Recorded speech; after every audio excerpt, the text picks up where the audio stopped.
ما 3 سال یه رئیس جمهوری داشتیم هر چه دستاورد داشت تغییر شد.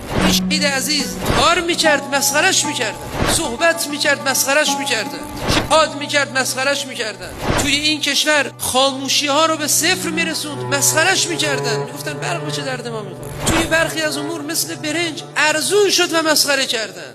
ایشون میامد به یک نیروی معمولی دلش سوخته بود، گفت تو نهار خوردی، مسخرش میکردن. من جدیداً یه خاطره از ایشون خوندم خیلی سوختم. کتابی است به نام هارداسان جدیداً نوشته شده. این خاطره رو که من ازش خوندم به معنی واقعی کلمه سوختم. از همراه ایشون میگه اکثر روزا جای رئیسی روزه بود، خودش روزه بود و به بقیه گفته بود نهار خوردید.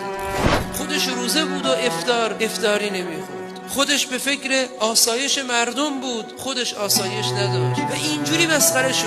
ببینید بزرگواران چجوری میتونه جای جلاد و شهید عوض بشه؟ چجوری میتونه یه رئیس جمهور که سطح سوادش با سوادترین فرد توی ایرانه، هم مدرک دکترای دانشگاهی داره، هم آیت الله توی دروس حوزه، میشه به ای بگی 6 کلاسه، جای جلاد و شهید اینجوری عوض میشه؟